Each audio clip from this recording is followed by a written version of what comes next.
There's a lot of, cool things that people, if they would just pay attention to the math in their business, as you were saying, gross profit, what a cost of good, all these things. And people, they know to do this, but they don't generally do this on a regular basis. They don't have meetings to actually watch these things.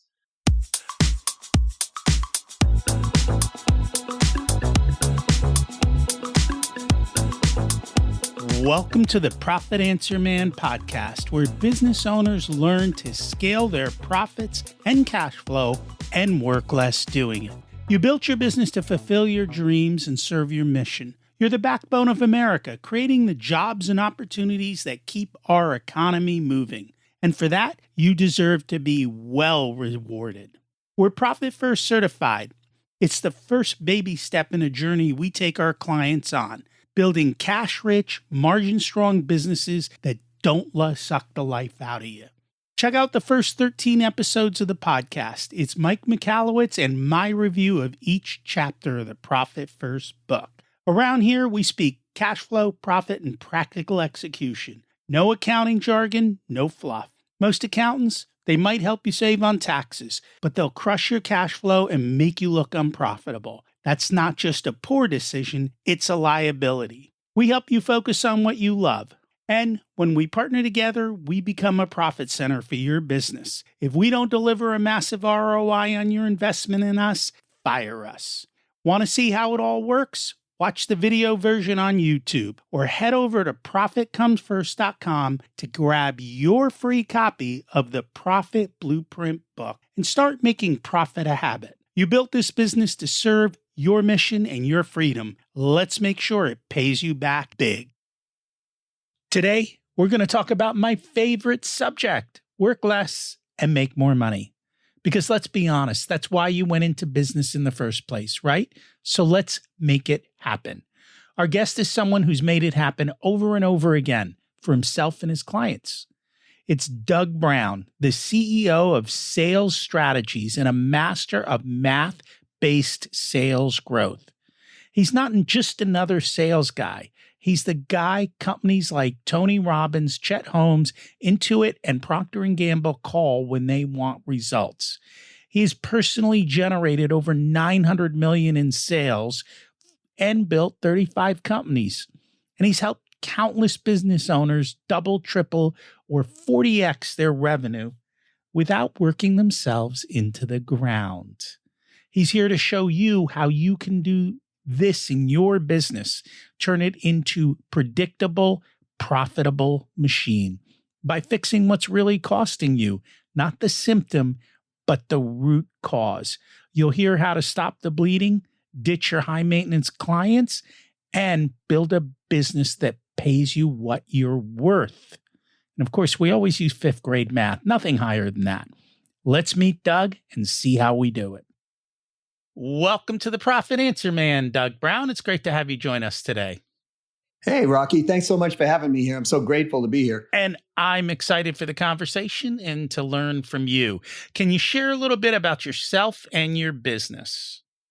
Well, a little bit about myself. I just turned 63, so I'm still kicking around. So that's pretty good. I've been working now for 60 years. It's like crazy to think back on how long that's been. I started working in my dad's business at age 3.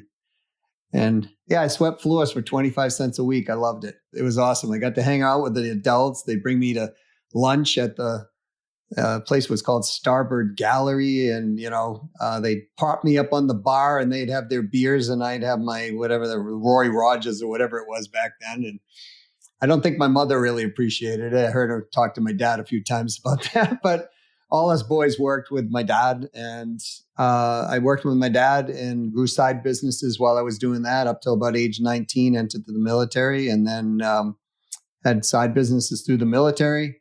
And then when I got out of the military, you're supposed to finish college. So I did that. And I sold music equipment all the way through college. And I sold that to a lot of the famous bands that we all listened to on the radio. That was a lot of fun. Aerosmith and the Eagles and Billy Joel's band and all that. And then, I got medical degrees. So I was like, hey, I'm going to be a doctor, work in the hospitals. But when I got in there, I realized, it's a business. So I decided if I'm going to be in business, I might as well go in business. So I hopped back out, tried a sales position in a corporate job, and did extremely well there. And from there, I built, I would say, probably my first real company, my consulting and auditing company in telecommunications, and did extremely well in that. That led me on to helping other companies and coaching them and being involved in that. Eventually, I ended up helping a guy called Jay Conrad Levinson, who wrote a book series called Guerrilla Marketing. And he introduced me a guy named Chet Holmes. And I asked Chet if I could help coach for his company. And they gave me a shot. And I became the number one coach. And then eventually the president of the training and sales for that company. And then Tony Robbins comes along and he buys into the company. And I do that with Chet and Tony for 7 years. And, so it just kind of continued on. I've helped Russ Whitney, Rich Dad, Poor Dad. He owned that, a bunch of other brands. And, I've through my life, I've consulted, coached, built businesses, and, done it with lots of well-known brands and people who we'd never even know, but had really good businesses. I just connected with something. I was down with Amanda, Chet's daughter, a couple weeks ago. I was like, oh, I know that. When you started mentioning the names, it kind of all came together. She was just a little girl when I met her. I mean, she was tiny, She's not that old, I was going to say, yeah. What do you think led to all that success and always being at the top? What did you do differently? Well, I think part of it was insanity, honestly. I think part of it was the driver of how I grew up. I was very close to my dad. I grew up in an environment on my mom's side, especially where, good was never good enough. Right? It didn't matter. Like, if you got an A, you should have had an A plus. If you were, selling music equipment to the Eagles, it was like, why not Pavarotti? It was like that type of environment. And I think that was a driver to like kind of prove my worth. And through that, what I perceived probably as an early on, like not a really great childhood, but as I grew older, I realized, our greatest weakness can become our greatest strength, right? So I was just driving through that process to say, hey, I'm somebody, prove to the world that I am. It worked. I mean, I've sold $1 billion worth of stuff, but so the reality is I think that's what drove me, but there was always this inherent curiosity I had, even since a little boy, that I wanted to know about people, what made them tick. I wanted to figure out what was the reason behind the reasons. And I always kind of kept turning over stones. And in business, that was a very helpful thing to entrepreneurs because I would look at something and I'd go, they're saying they have this problem, but why do they have the problem? I know what the symptoms are, but what is the cause? And so when I would look for the cause, then I would find the root cause of that. And if you want to remove a problem or get an opportunity or gain a goal, you find out what the cause is either stopping you or the cause that made it successful. And you remove the cause, no more problem. If you capitalize on the cause and just do what Tony talked about, which is model, right? That process, then you'll arrive at your goal a lot faster. And I think those are the kind of the combinations of it, what made it work. Do you find that most people solve the symptom or solve the problem? No, they solve the symptom most of the time. They, in business, they look at a symptom and they say, so for example, many a business owner I've talked with in the past is like, my sales team, they're awful. Right. And they would say something like that. Right. And I'd be like, well, tell me about it. And they'd be like, I don't know what they're doing. They're never doing what they're supposed to be doing most of the time. And, they hit the numbers here and there. It's up and down, up and down. And I'd be like, okay, so those are all symptoms, right? They're not really expressing. So what do you want to do? I think I'll fire them all. That would be the thing. And I'll rehire a new team. And I would ask questions like, okay, so tell me why they're having up and down numbers. And they would say, well, I don't know. They're seeming to feast or famine. Some months I think they're prospecting, some months they're not. And then I would ask the question, well, how are you tracking that? And they'd be like, well, they give me the numbers at the end of the week. And I'm like, and you're believing them? right? Like, and we would start to drill down on it, and I'd find out they had zero tracking going on the system of holding their accountability to their sales team except from emotion. So they were just looking at symptoms constantly. And then when you drill down to the symptom, that's okay. But then when you find out what the cause is, it actually turned out in most cases to be the leader of the company wasn't actually doing what they needed to do to manage the process. Or they had I had a solar company for one time, got to fire the whole sales team, but was afraid to do it because they didn't know how to get another sales team. But when I looked at what was going on, they were like, we're not getting sales. And I'm like, nobody's following up on a lead for 28 days to 30 days. Right. And so where's your system when your lead hits to time the lead to the actual contact of the lead? And they were like, what are you talking about? Right. So they were just dumping money out, Rocky, over and over and over and over. And so the symptom was we're losing and hemorrhaging money. My sales team's telling me everything's fine. But again, you got to look at the cause of the problem. That if we're looking to solve a problem, just always remove the cause and the problem will go away because there's no more cause. Now, you might create another problem, but the reality is most of the time that solves the issue. So yes, I think they look at it in business and they certainly look at it in life, especially around health, because that's how doctors treat most people. You got this, give me a pill, solve the symptom, but it's not necessarily solving the underlying cause most of the time. We need a laugh track because I was laughing the whole time you're talking because this is the conversations I have with business owners. Invariably Sure. The answer is we need more revenue. And I'm like, more revenue is not going to solve anything but cause more problems until you fix the underlying systems, processes, and problems that are actually there. Then you can have more revenue.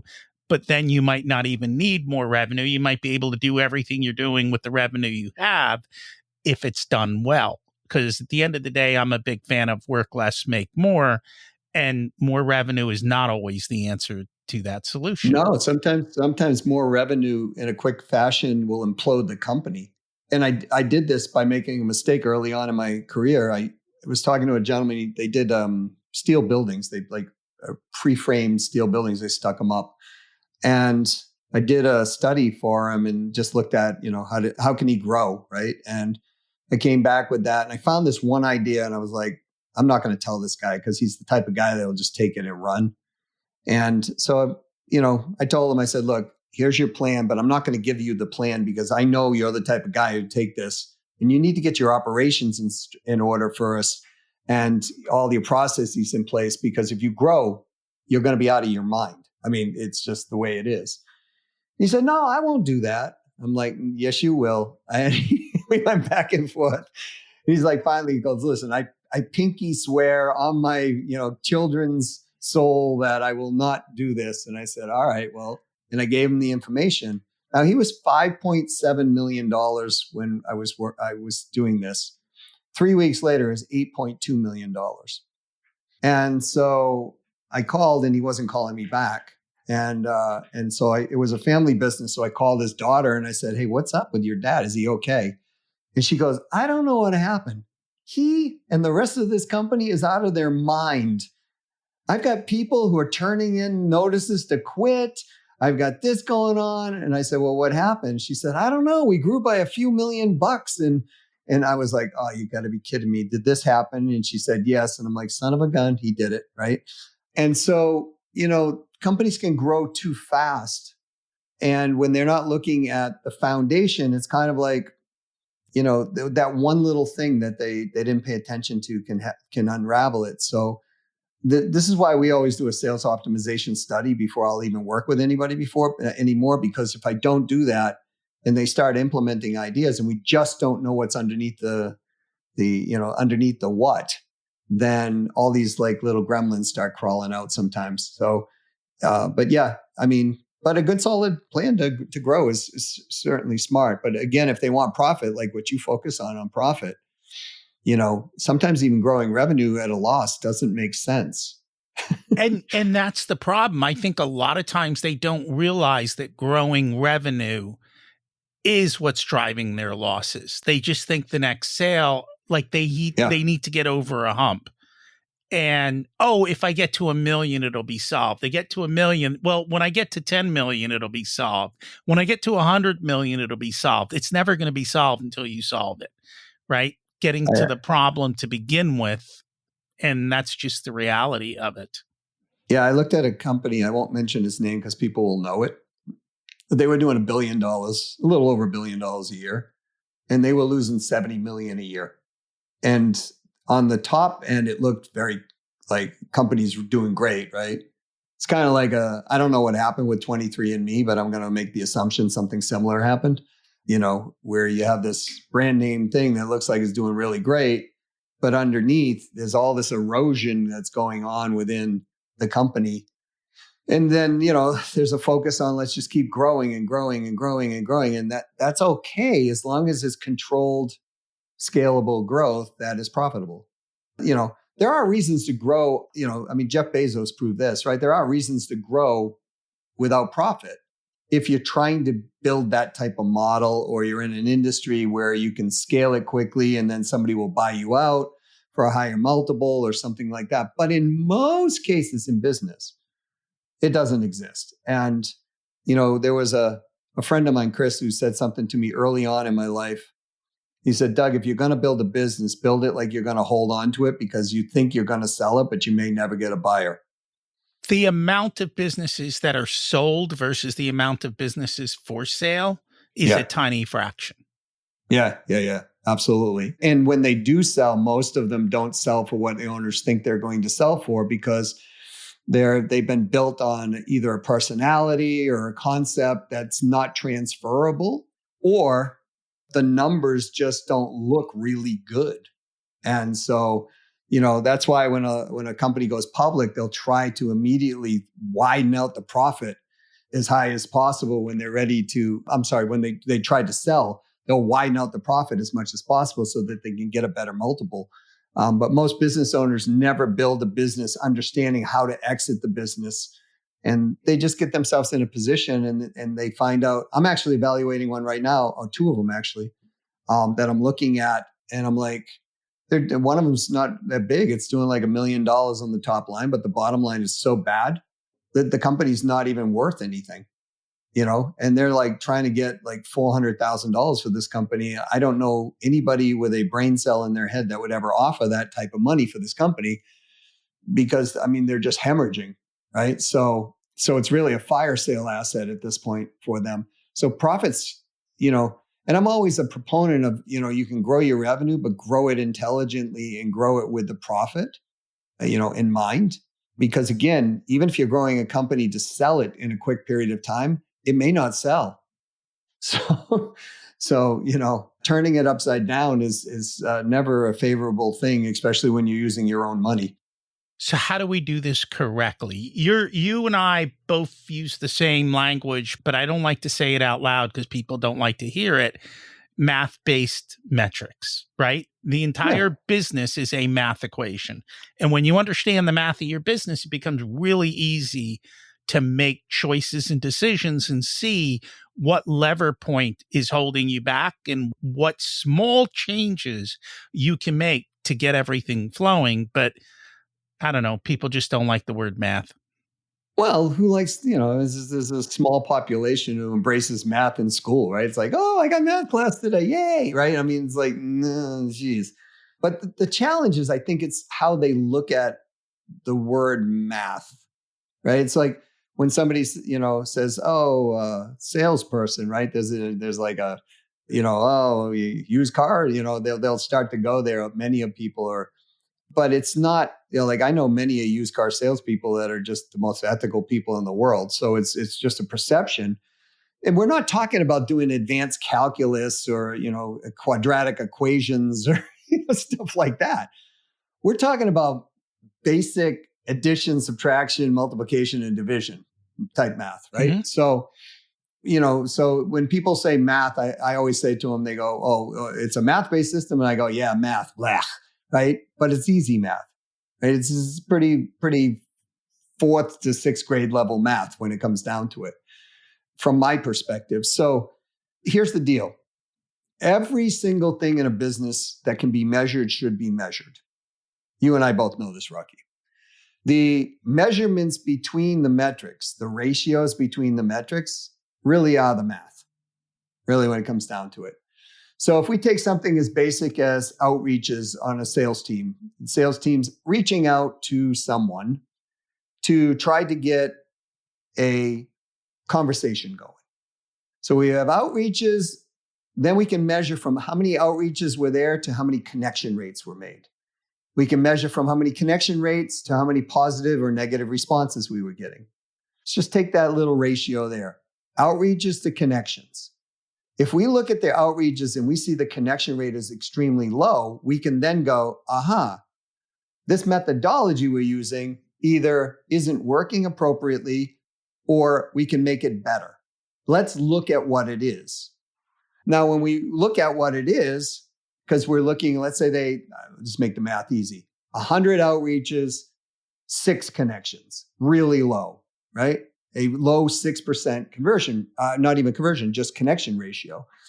We can look and now this gives us cause to go investigate to say, what is the issue going on with this? And we think maybe, well, okay, maybe it's the method we're using. We're using, I don't know, pick anything, LinkedIn, cold calling, whatever it might be, right? But actually, it may not be that. It might be just the messaging that's being used, right? So I have a friend, his name's Dave, and in his case, his connection rate was targeting, very low targeting. And so, with Dave came to me one day, Rocky, and he says, there are no good women left in the United States. And I said to him, what? I'm like, your mother's not good. There's no, your grandmother, like we were talking. And it turned out Dave he said, no, there are no good women that I can find that want to go out with me. And I said, well, there's a different target, Dave. So long story short, we talked through the targeting, and Dave wanted a church-going woman that had a master's degree that was between the age of 35 and 45. And we started targeting all this down. And I asked Dave, I said, where are you looking? He goes, well, I go to the local bars. And I did the same thing you're doing. And I'm like, Dave, what kind of church-going woman who has a master's degree, who wants a family, who doesn't cuss, all these things that he wants, are hanging out at a local bar? And he said, well, I never thought of it that way. And I said, well, so when you're going, I said, so you're making approaches. What are your responses in these bars? And he's going, well, I'm not really getting responses because I can't find the connection. Like I go out there and I'm like, there you go, right? So we changed it to go to a college mixer for master's degrees and above at a church-going university like Holy Cross or whatever. And, Dave found the gal two mixers later, and he was married to her forever, right? So it's like, this is a very silly example, but in business, it's not much different, folks. You've got to measure between the ratios. If you're getting a certain response rate, it might be good, but you might be able to optimize that response rate. And then if you optimize the response rate, you're probably going to get more appointments if it's a positive response rate.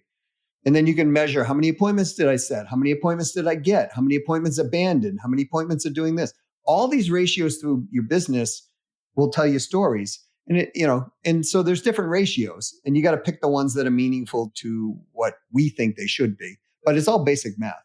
It is very basic math. What you were talking about were on the sales side's ratios. And we like to look at all of that because that's how we can predict the future. In other words, if we say, hey, if you do 100 of these outreaches, we know that you're going to end up with, I think you said 6, connections, which in 6 months is going to return 1 sale.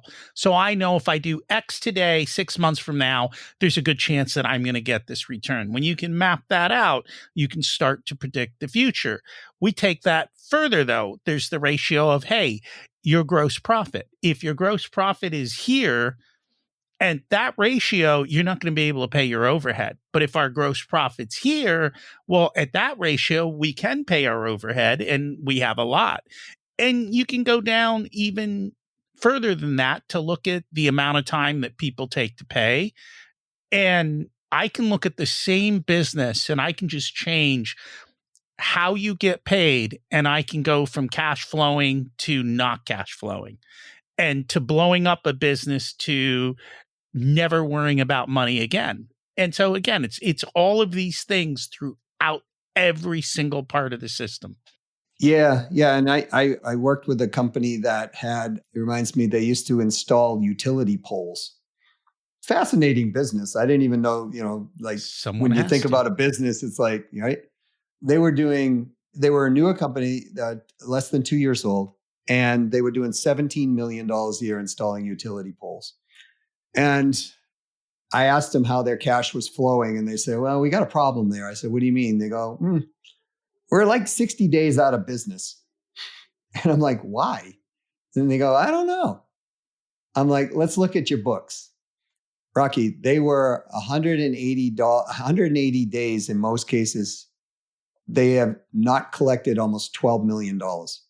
Like I said, that's Right? simple. Had you got paid up front before the poll went in, we wouldn't be having this conversation. Had you got paid in Exactly. 30, even if you had gotten paid 50-50, right? 50 before, 50 after, if you got a decent profit margin, even if you don't get the other 50, you've at least paid your costs, right? Yep. And so you Yeah. survive. Yeah. Yeah. And there's example after example that I can, like when you were talking, like I remember there was one company, they were having challenges growing, and he was blaming the sales team. And he had like 42 salespeople at the time. He was blaming the sales team, blaming the sales team, blaming the sales team. And I was like, okay, numbers looked okay on the sales team. I was like looking at it. But I did catch a ratio in the company that he had an 82% turnover rate of his employee base every year. Where's we need the laugh track. I seriously, And I went, and when you see things like this, when you're measuring ratios, folks, when you see things and it reveals you have an 82% turnover ratio, there's a challenge going on that's not just the sales challenge, right? And we can probably all agree to that. But the reality is I dug into that, and here's what I found out what was the problem. It wasn't the sales team that was causing the actual problem within the company. He couldn't hold on to operational or support staff within the company. And it turned out to be one salesperson that was the problem. And so once we removed that salesperson out of the mix, his 82% ratio went away. And all of a sudden he's retaining great talent, and things were flowing through far more. So what was happening is it was in the operation side, it got stuck, or somebody would quit, or they'd take the order and they'd throw it out the window because they were ticked off at the salesperson, and they quit and they go away, right? All these crazy things were happening. And so once we removed the impediment, the cause of the problem, and by the way, they grew, they were doing 48 million. They grew from 48 million to 110 million in 2 years just by doing that. So there's a lot of cool things that people, if they would just pay attention to the math in their business, as you were saying, gross profit, what a cost of good, all these things. And people, they know to do this, but they don't generally do this on a regular basis. They don't have meetings to actually watch these things. No, nor do they have what I call is a good scoreboard.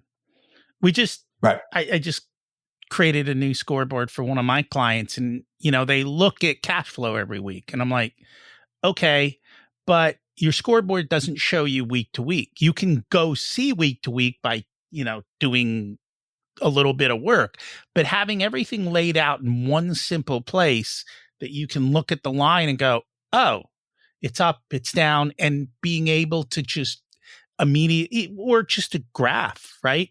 Oh, it went up, it went down. You start to see things, you start to see trends, you can make better decisions. I find very few people create scoreboards in their business. Yeah. And when you have a scoreboard, it becomes real easy to not go, I think things are going well. You can say things are going well. And just by looking at the scoreboard, you can see if there's a problem occurring or a trend line somewhere. And it could be simply as, how long does it take from order to shipment? And if you're normally at 48 hours, and that's great, at Amazon, it's delivered 2 days prime. Well, if you start to notice that it's now 4 days, you know you're not meeting your commitments, and you can start to see that drift. And you should be able to. But unfortunately, without a good way to do that, you're guessing, and then you're fixing the wrong things. What I always say is a lot of where profit is lost doesn't show up on the P&L. The Mhm. P&L tells me there's a problem, but it won't tell me there's one sales rep who's making 82% of the people quit. Yeah. But the result's there. And so it begins the beginning of a search to figure out what is the underlying cause. And I think a lot of times when you're in a business, you're too close to the business. And so you're in the weeds, you can't see that big picture. And so sometimes having that external view, and it doesn't have to be a consultant, there's 100 ways to do this, to look at it really helps. Well, I think, we all, I'm trying not to get into trouble here, but Go get you in know, trouble. Let's have fun. your significant other, let's say my wife comes and she'll come with a dress and shoes or whatever. And she'll say, well, how do I look? Right. And right. So it's the same thing in the company. If we just presented that and said, how does this look? And you have somebody who's not going to, say, oh, you just look, those shoes are amazing. Or this, I mean, if you literally say, those shoes don't look so good, whatever, based on, we're going dancing and you're wearing bowling shoes, let's say, I mean, it's like that type of thing. And not that my wife would do that, but the point being is that I'm trying to be to the ridiculous so that people understand having somebody, independently look at your business repetitively is not a bad idea, because they spot things you won't. And, you'll look at margins and numbers that the business owner may not. And here's the reason I tell people to do this. I was working with a company, they were a medical type company, and they were doing, I think, somewhere around 45 million a year. And I always tend to look at the books, look at the numbers. And I was like, something's off in the numbers. I couldn't figure out what it was. Right. But I'm like, you should have more money coming through here than you having coming through.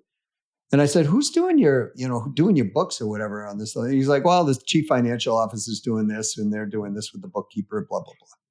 I'm like, all right, let's take a look deeper.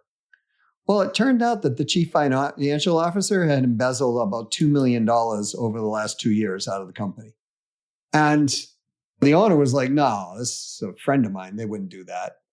And I'm like, go have it independently audited by your CPA firm or whatever, right? Because I'm just saying, listen, the money's missing. Nobody can tell me where it is. Points back to this. And sure as heck, that's what he did. And that's what was going on. But, that's a lot of money to lose every year. When we're just basically losing $1 million, I mean, that's affecting profitability like crazy on a business. So that's why I would recommend that people do it. Like you said, they don't have to necessarily have a consultant come in, but if they line budgeted something in there for somebody to look at their business every single year, I think it would be a smart move.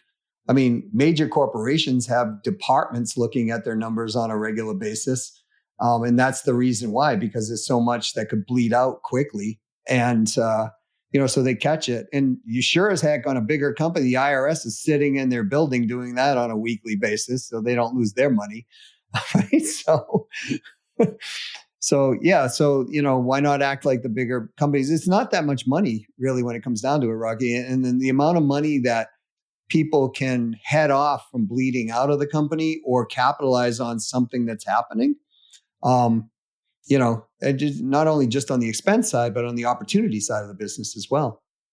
And I concur with you. We have a saying, we'll tell you the truth even if you fire us. Because we're not afraid to say those shoes look ugly with that dress, or, yeah, sorry, but you paid us to tell you the truth and we're going to tell it to you. And if you don't like it, so be it. But sometimes you got to face the reality of it. And kind of what you're talking about, a lot of times I'll work with business owners and they're like, well, I can't raise prices 10%. I'm in a tight market. And I'm like, you know what? Maybe you can, maybe you can't. And some of them don't realize, they're like, oh, we're just losing a little money over there. 1% losses or 1% gains times 10 is 10%.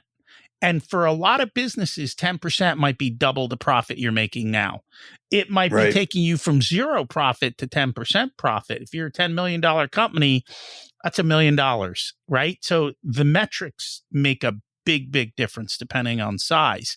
And it's all small things done well. And I think we forget to look at the little stuff. And that's where it all bleeds out. Yeah, because I mean, if we're stopping the bleed, let's say they're bleeding at 1% in 3 areas, right? There's a 3% recovery right there. So it's not necessarily about you just, and that's what business owners always do. They're like, oh, I've got to raise my prices, or I got to do this, or I got to do that. Not necessarily, right? It could be within the effectiveness or the efficiency of a division or department that you could find that lost number. So across the whole company, you might be able to find that 10% pretty. It's not usually that hard. I don't feel, Rocky, to find a 5 to 15% kick up on, an increase on for most companies. It's just because they're running at a certain way. Like I remember one time I went into a company and I said, let's look at your expenses. And they just negotiated a bill with AT&T. And I looked at the numbers, and I had just done this with another client. And I looked at it and I said, you guys can save an extra $500,000 a year on the same phone bill that you have. And you're within your 30-day right of being able to do it. And they're like, no, that can't happen. I'm like, sure it can, right? Here's a contract that shows the same thing, and that, the previous client. So, because I was not under non-disclosure. The client was like, sure, show them to it. I don't care. But, there's a $500,000 a year just bleeding out of the company, right? So there's all kinds of ways of finding it. So, the reason I'm championing what you're saying is because a lot of times business owners are like, no, I can't find this, or I can't raise my prices, or I can't. Yeah, maybe you can't, but you may not be able to go up 10%, but you might be able to go up 1.5%, right? And I mean, no one is going to say, hey, this chicken at $20, now it's $20 and whatever, 40 cents. I'm not buying it. I mean, it's very, there is price sensitivity if we raise the chicken from $20 to $36 or something, but not unusually on small micro raises. Here's the thing though. If you raise the price of chicken from $20 to $36 and you lost half your customers, You'd still be better. You'd still be better. And that's the math nobody does, is to look at, wait, we could lose 10 or 20, 30% of our clients and make more money with less work. And then we wouldn't have the chaos and the craziness. Oh, yeah, that's an interesting concept. And then we test it and we try it and we see how it works. So one of the side businesses I had, Rocky, was actually a DJ company early on in my life, right? And I started doing DJ work at $200 a job. And I got 200 jobs in my first year. I was crazy. I was out like every weekend, multiple jobs. It was insane, right? So if you think about it, that's, $40,000, right? So a friend of mine, Chris, comes along and he says, raise your prices. And I said, no, I can't do that. I said, what do I raise them to? He goes, go to $600. And I'm like, what? And he's like, Doug, you're a really good DJ. You'll still get work. And you'll make your $40,000 and you'll make it faster. You'll have better clients and you'll have better working conditions. So it took me about 6 months before I raised my prices, but then I went up to 300 and then 400 and then 500 and then 600, and they kept coming. So I went up to 800 and then 1,000 and then 1,200 and then 1,400. At the end, we were doing about 23 jobs a year at $2,000 a job. I was making $46,000 a year, working 23 jobs versus 200 jobs a year, making $40,000 a year. And I played high-end country clubs, McDonald's Christmas party, things like that. So the point being is that what you're saying is absolutely true. I think what happens is most business owners, they're afraid that they're going to lose something when they do this, and they never test it. You know what they lose? They're pain in the ass clients. Yeah, a lot of times. That's what you lose. The ones who love you are like, thank God you raised your prices. I want to make sure you stay in business. Yeah, and if you look at this from any business, like let's go back to the restaurant, right? There are places that charge $100 for chicken, and they're still open, right? So I think it just depends on, I remember the first time I really asked for a very high end sale, which I thought was very high end, a couple $100,000. I was like so afraid to ask for it the first time. And I was like, it was just so far out of my thought process, And I think business owners will run into that. They look at the market and they go, I am here. This market is X. And I can't do beyond that, because if I do beyond that, it's outside the scope of my belief system at this moment. So, and the only way to challenge that is actually, I have found, to take a little test case and see if we can actually do it. And then, you move on. You know who we start with? Our pain in the ass customers. Yeah. Because what's the worst that happens? We lose them. Seriously, it's a win-win no matter what happens. There's to reaffirm what you're saying, there are many companies that we've looked at and we go, not the 80-20 rule, but the Pareto principle, but 90% of your revenue is coming from 14% of your clientele, and 86% are driving 10%.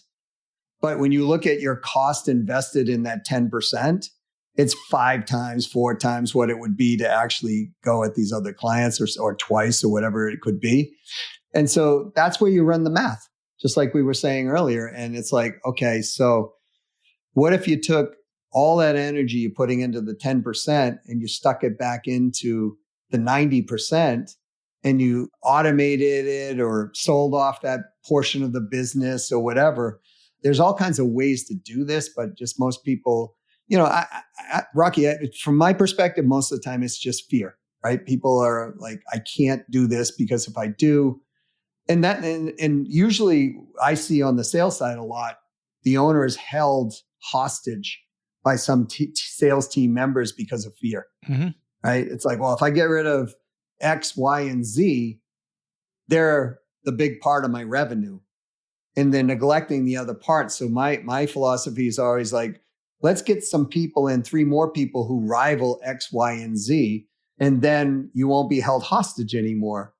And many times they're reluctant to do that because, well, what if they quit in the meantime? It's like, who owns the business? Do they own the business? Do you own the business, right? And so, but every time we've ever brought the rivals in, it's funny, the XY, maybe Z leaves, but XY stays and comes into conformity of what the owner wanted in the first place. And what's a lot of fun is when we bring the people in, they outperform X and Y and Z.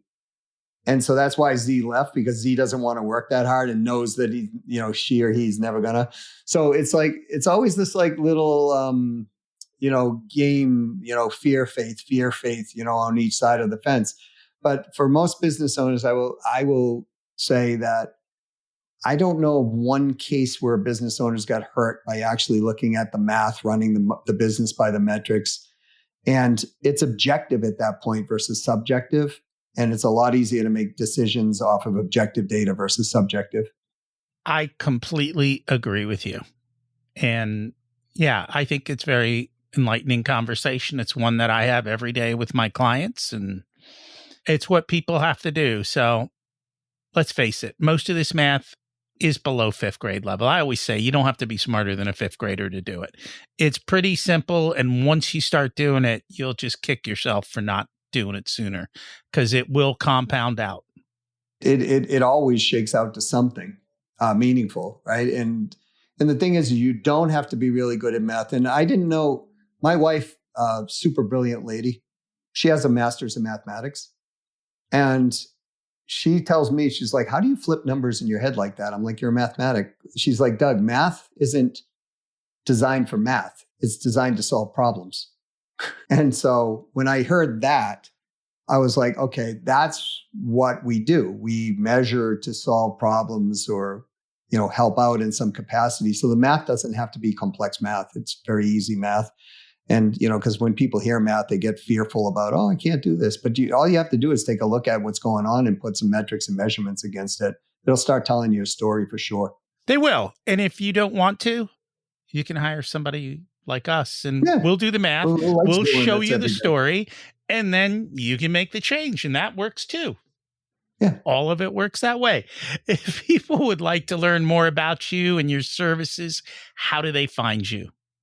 There's a couple of different ways. I mean, they can go directly to the website, which is ceosalesstrategies.com, or send me an email at doug@ceosalesstrategies.com. If they want to peruse around on my LinkedIn, they can go to Doug Brown 123. Just type in Doug C. Brown revenue growth. I'll be everywhere, on any search engine. So that's another way of finding it. Or if they just want to call directly, the company phone number is 603-595-0303. I believe I'm extension 1. Just hit the number and I'm a live person. That he is. You heard him here live today. Thank you so much for joining us. Rocky, thanks so much for having me here. I really appreciate it. Let's face it, business is all about the math, and we measure to solve the real problems. Here's the good news. The math isn't hard. You already learned it back in elementary school. No algebra, no calculus, just the basics. And what if you're not a fan of math? That's okay. Find someone like me or Doug to help you. Because when you get the math right, you don't need more resources. You become more resourceful. Funny how that works. It all shows up on the bottom line. Thanks for listening to The Profit Answer Man, where we believe more revenue doesn't mean more profit, and the bottom line is what really matters. If you're ready to stop living check to check, take control of your cash flow, and finally get paid what you're worth, we should talk. We work with 7- and 8-figure businesses and well-funded startups. If you're a smaller business, check out the Profit Blueprint program. It's a do-it-yourself solution that also can come with my direct guidance in the same level we give our one-on-one clients. When you're ready for results, book a discovery call. There's a link in the show notes or at profitcomesfirst.com. You'll be speaking and working directly with me. In the meantime, grab your free copy of the Profit Blueprint at profitcomesfirst.com. It's the next step to turning your business into a consistent cash flow generating machine. If you'd like to dig more into leading yourself, your company, and building the ultimate life, listen to my other podcast, Richer Soul, where we cover these topics in great depth. There's a link in the show notes. As we close out, let's repeat the mantra. Revenue is vanity, profit is sanity, and cash is king. Have an abundant and profitable week.